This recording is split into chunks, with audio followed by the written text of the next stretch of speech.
Being frank. It wasn't easy, being frank. That's what everybody called him, when they weren't calling him a dirty old tramp, or a scrounger, or a layabout. Frank, they called him. Only the people at the hostel and at the Social Security bothered with his full name. Francis Rossetti Hislop. Rossetti, he seemed to remember, not after the painter, but after his sister, the poet, Christina. Most often, a person in authority, would read that name from the piece of paper they were holding and then look up at Frank, not quite in disbelief, but certainly wondering how he'd come so low. He couldn't tell them that he was climbing higher all the time, that he preferred to live out of doors, that his face was weather-beaten, not dirty, that a plastic bag was a convenient place to keep his possessions. He just nodded and shuffled his feet instead, the shuffle which had become his trademark. "Here he comes," his companions would cry. "Here comes the shuffler." Alias Frank, alias Francis Rossetti Hislop. He spent much of the spring and autumn in Edinburgh. Some said he was mad, leaving in the summer months. That, after all, was when the pickings were richest. But he didn't like to bother the tourists, and besides, summer was for travelling. He usually walked north, through Fife and into Kinross or Perthshire, setting up camp by the side of a loch or up in the hills. And, when he got bored, he'd move on. He was seldom moved on by gamekeepers or the police. Some of them he knew of old, of course, but others he encountered seemed to regard him more and more as some rare species, or, as one had actually said, a national monument. It was true, of course. Tramp meant to walk, and that's what tramps used to do. The term gentleman of the road used to be accurate, but the tramp was being replaced by the beggar, young fit men who didn't move from the city and who were unrelenting in their search for spare change. That had never been Frank's way. He had his regulars, of course, and often he only had to sit on a bench in the meadows, a huge grassy plain bordered by tree-lined paths, and wait for the money to appear in his lap. That's where he was when he heard the two men talking. It was a bright day, a lunchtime, and there were few spaces to be had on the meagre supply of meadows benches. Frank was sitting on one, arms folded, eyes closed, his legs stretched out in front of him with one foot crossed over the other. His 3 carrier bags were on the ground beside him, and his hat lay across his legs, not because he was hot especially, but because you never knew who might drop a coin in while you were dozing, or pretending to doze. Maybe his was the only bench free. Maybe that's why the men sat down beside him. Well, beside him was an exaggeration. They squeezed themselves onto the furthest edge of the bench, as far from him as possible. They couldn't be comfortable, squashed up like that, and the thought brought a moment's smile to Frank's face. But then they started to talk, not in a whisper, but with voices lowered. The wind, though, swept every word into Frank's right ear. He tried not to tense as he listened, but it was difficult. Tried not to move, but his nerves were jangling. "It's war," one said. "A council of war." War? He remembered reading in a newspaper recently about terrorists. Threats. A politician had said something about vigilance. Or was it vigilantes? A council of war. It sounded ominous. Maybe they were teasing him, trying to scare him from the bench so that they could have it for themselves. But he didn't think so. They were speaking in undertones they didn't think he could hear. Or maybe they simply knew that it didn't matter whether an old tramp heard them or not. Who would believe him? This was especially true in Frank's case. Frank believed that there was a worldwide conspiracy. He didn't know who was behind it, but he could see its tentacles stretching out across the globe. Everything was connected. That was the secret. Wars were connected by arms manufacturers, the same arms manufacturers who made the guns used in robberies, who made the guns used by crazy people in America when they went on the rampage in a shopping centre or hamburger restaurant. So already you had a connection between hamburgers and dictators. Start from there and the thing just grew and grew. And because Frank had worked this out, he wondered from time to time if they were after him. The dictators, the arms industry, or maybe even the people who made the buns for the hamburger chains. Because he knew. He wasn't crazy. He was sure of that. If I was, he told one of his regulars, I wouldn't wonder if I was or not, would I? And she'd nodded, agreeing with him. She was a student at the university. A lot of students became regulars.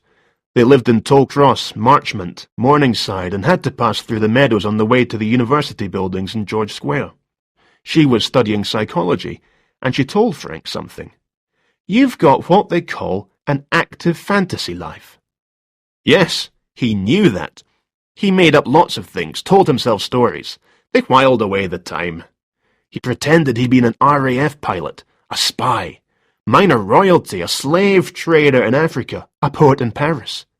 But he knew he was making all these stories up, just as he knew that there really was a conspiracy. And these two men were part of it. Rhodes, one of them was saying now. A council of war in Rhodes.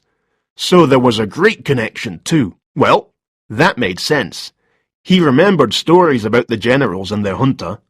The terrorists were using Greece as their base, and Edinburgh was called the Athens of the North. Yes, of course. That's why they were basing themselves in Edinburgh too. A symbolic gesture. Had to be. But who would believe him? That was the problem, being frank. He'd told so many stories in the past, given the police so much information about the conspiracy, that now they just laughed at him and sent him on his way. Some of them thought he was looking for a night in the cells, and once or twice they'd even obliged, despite his protests. No, he didn't want to spend another night locked up. There was only one thing for it. He'd follow the men and see what he could find. Then he'd wait until tomorrow. They were talking about tomorrow, too, as if it was the start of their campaign. Well, tomorrow was Sunday, and, with a bit of luck, if Frank hung around the meadows, he'd bump into another of his regulars, one who might know exactly what to do. Sunday morning was damp, blustery, not the sort of day for a constitutional. This was fine by John Rebus. It meant there'd be fewer people about on Bruntsfield links, fewer men chipping golf balls toward his head with a wavering cry of "4!" Talk about crazy golf! He knew the links had been used for this purpose for years and years, but all the same, there were so many paths cutting through that it was a miracle no one had been killed. He walked one circuit of the links, then headed as usual across Melville Drive and into the meadows. Sometimes he'd stop to watch a kickabout. Other times he kept his head down and just walked, hoping for inspiration. Sunday was too close to Monday for his liking, and Monday always meant a backlog of work. Thinking about it never did any good, of course, but he found himself thinking of little else. "Mr. Rebus!" But then, the meadows offered other distractions too. "Mr. Rebus!" "Hello, Frank." "Sit yourself down." Rebus lowered himself onto the bench. "You look excited about something." Frank nodded briskly. Though he was seated, he shuffled his feet on the earth, making little dance movements. Then he looked around him, as though seeking interlopers. "Oh no," thought Rebus. "Here we go again." "War," Frank whispered. "I heard two men talking about it." Rebus sighed. Talking to Frank was like reading one of the Sunday rags, except sometimes the stories he told were more believable. Today didn't sound like one of those days. "Talking about war? Which war?" "Terrorism, Mr. Rebus. Has to be. They've had a council of war. At Rhodes. That's in Greece." "They were Greek, were they?" Frank wrinkled his face. "I don't think so. I can give you a description of them, though. They were both wearing suits." One was short and bald, the other one was young, taller, with black hair. You don't often see international terrorists wearing suits these days, do you? Rebus commented. Actually, he thought to himself, that's a lie. They're becoming more smartly dressed all the time. In any case, Frank had an answer ready. Need a disguise, though, don't they? I followed them. Did you? A kickabout was starting nearby. Rebus concentrated on the kickoff. He liked Frank, but there were times they went to a bed and breakfast near the links. Did they now? Rebus nodded slowly. And they said it was starting today. Today, Mr. Rebus. They don't hang about, do they? Anything else? Frank frowned, thinking. Something about lavatories. Or laboratories. Must have been laboratories, mustn't it? And money. They talked about that. Money they needed to set it up. That's about it. Well, thanks for letting me know, Frank. I'll keep my ears open, see if I can hear any whispers. But listen, don't go following people in future. It could be dangerous, understand? Frank appeared to consider this. I see what you mean, he said at last. But I'm tougher than I look, Mr. Rebus. Rebus was standing now. Well, I'd better be getting along. He slipped his hands into his pockets. The right hand emerged again, holding a £1 note. Here you go, Frank. He began to hand the money over, then withdrew it again. Frank knew what was coming, and grinned. Just one question, Rebus said, as he always did. Where do you go in the winter? It was a question a lot of his cronies asked him. Thought you were dead, they'd say each spring as he came walking back into their lives. His reply to Rebus was the same as ever. Ah, that would be telling, Mr. Rebus. That's my secret. The money passed from one hand to the other, and Rebus sauntered off towards Jawbone Walk, kicking a stone in front of him. Jawbone, because of the whale's jawbone which made an arch at one end of the path. Frank knew that. Frank knew lots of things. But he knew, too, that Rebus hadn't believed him. Well, more fool him. For over a year now they'd played this little game. Where did Frank go in the winter? Frank wasn't sure himself why he didn't just say, I go to my sister's place in Dunbar. Maybe because it was the truth. Maybe because it was a secret. Rebus looked to him like a man with secrets too. Maybe one day Rebus would set out for a walk and never return home, would just keep on walking the way Frank himself had done. What was it the girl student had said? Sometimes I think we're all gentlemen of the road. It's just that most of us haven't got the courage to take that first step. Nonsense. That first step was the easiest. It was the 100th, the 1000th, the millionth that was hard. But not as hard as going back. Never as hard as that. Rebus had counted the steps up to his second-floor flat many, many times. It always added up to the same number. So how come, with the passing years, there seemed to be more? Maybe it was the height of each step that was changing. Own up, John. For once, own up. It's you that's changing. You're growing older and stiffer. You never used to pause on the first-floor landing, never used to linger outside Mrs. Cochrane's door, breathing in that smell unique to blackcurrant bushes and cat pee. How could one cat produce that amount of odour? Rebus had seen it many a time, a fat, smug-looking creature with hard eyes. He'd caught it on his own landing, turning guiltily to look at him before sprinting for the next floor up. But it was inside Mrs. Cochrane's door just now. He could hear it mewling, clawing at the carpet, desperate to be outside. He wondered. Maybe Mrs. Cochrane was ill. He'd noticed that recently her brass nameplate had become tarnished. She wasn't bothering to polish it anymore. How old was she, anyway? She seemed to have come with the tenement, almost as if they'd constructed the thing around her. Mr. and Mrs. Costello on the top floor had been here nigh on 25 years, but they said she'd been here when they arrived. Same brass nameplate on her door, different cat, of course, and a husband, too. Well, he'd been dead by the time Rebus and his wife, now ex-wife, had moved here. What, was it 10 years ago now? Getting old, John. Getting old. He clamped his left hand onto the banister and somehow managed the last flight of steps to his door. He started a crossword in one of the newspapers, put some jazz on the hi-fi, drank a pot of tea. Just another Sunday. Day of rest. But he kept catching glimpses of the week ahead. No good. He made another pot of tea, and this time added a dollop of J&B to the mixture in his mug. Better. And then, naturally, the doorbell rang. Jehovah's Witnesses! Well, Rebus had an answer ready for them. A friend in the know had said that Roman Catholics are taught how to counter the persuasive arguments of the JWs. Just tell them you're a Catholic, and they'll go away. I'm Catholic, he said. They didn't go away. There were two of them, dressed in dark suits. The younger one stood a little behind the older one. This didn't matter, since he was a good foot taller than his elder. He was holding a briefcase.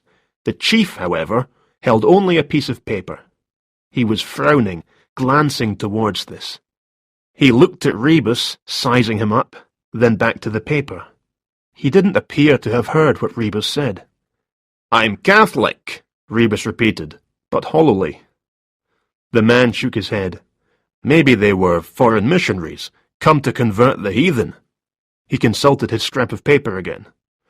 I think this is the wrong address, he said. There isn't a Mr. Bakewell here. Bakewell? Rebus started to relax. A simple mistake. They weren't JWs. They weren't salesmen or cowboy builders or tinkers. Simply, they'd got the wrong flat. No, he said. No Mr. Bakewell here. And his tart's not here either. Oh, they laughed at that. Laughed louder than Rebus had expected. They were still laughing as they made their apologies and started back downstairs. Rebus watched them until they were out of sight.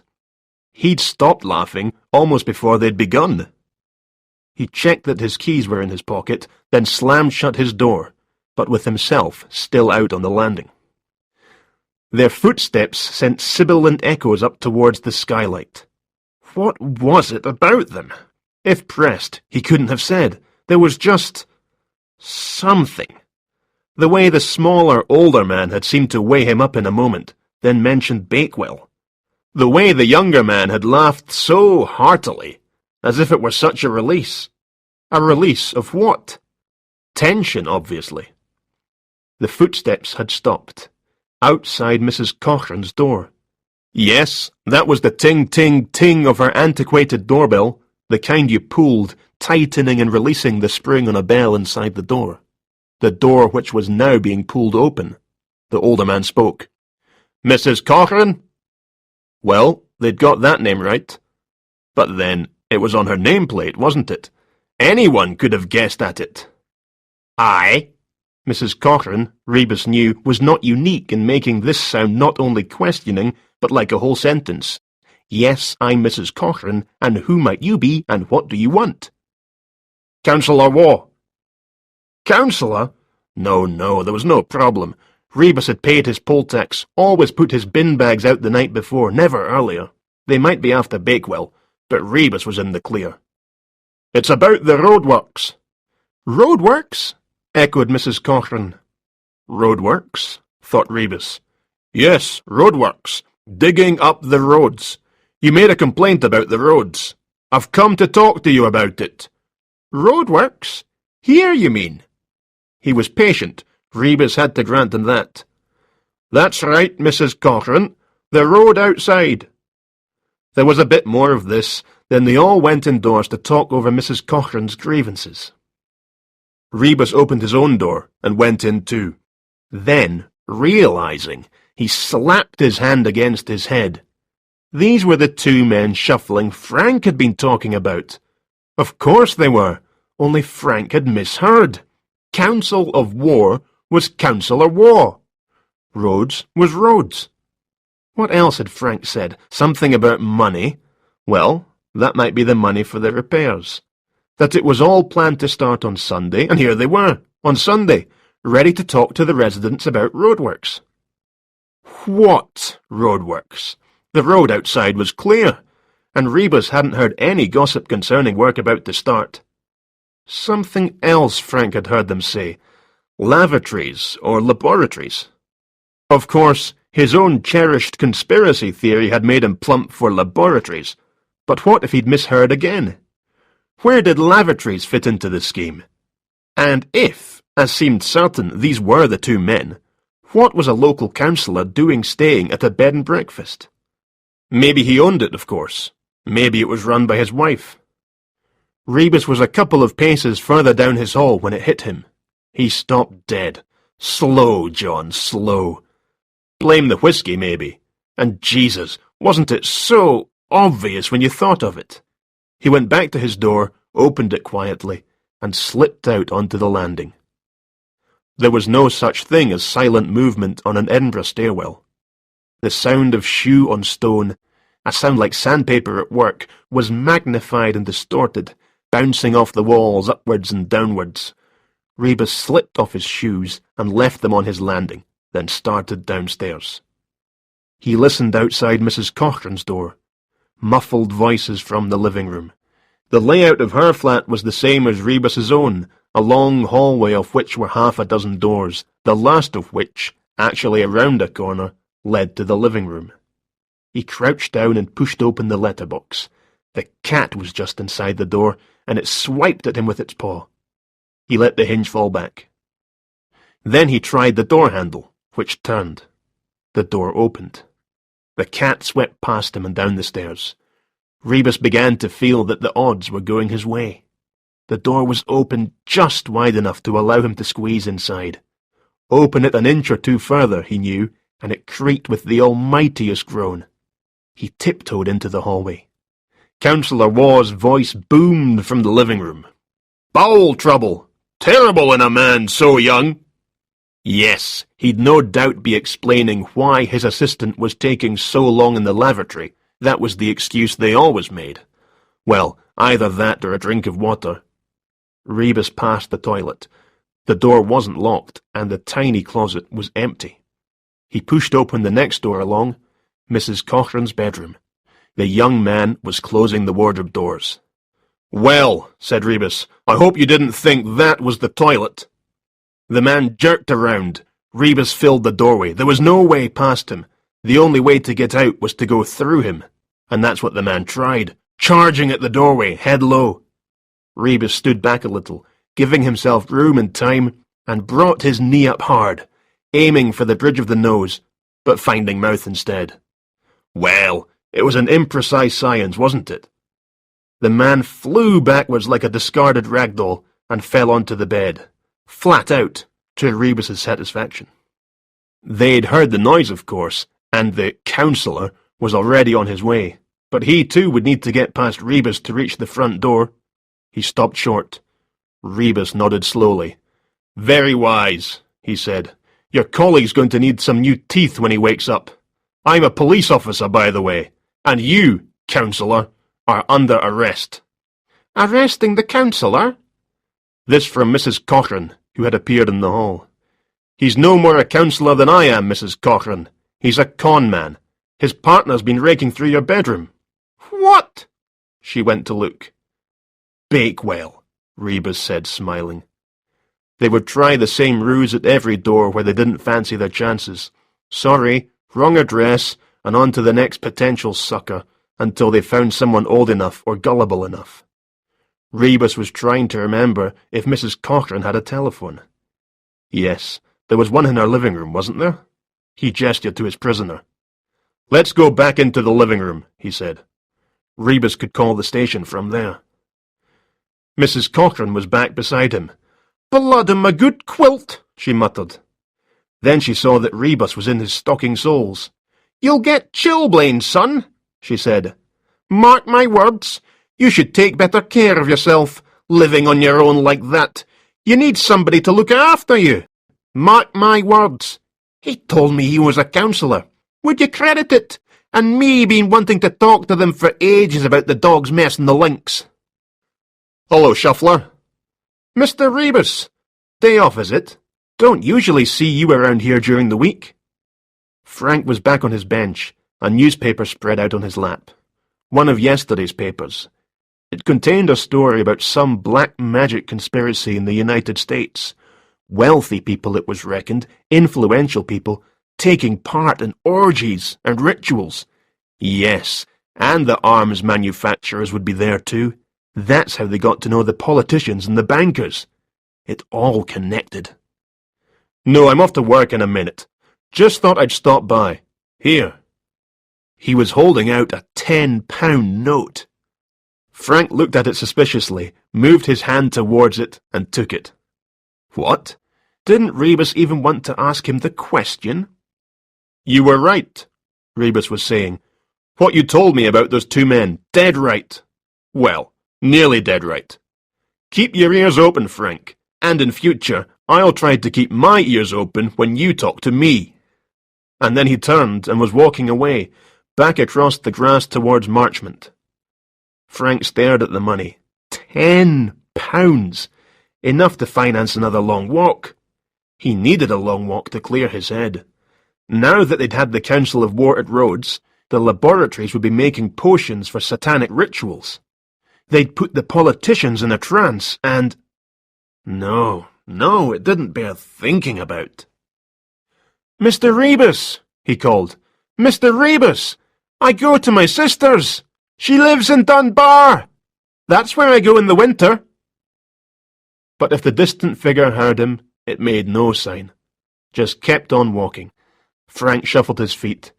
£10 would buy a transistor radio, or a pair of shoes, a jacket, or a new hat, maybe a little camping stove. That was the problem with having money.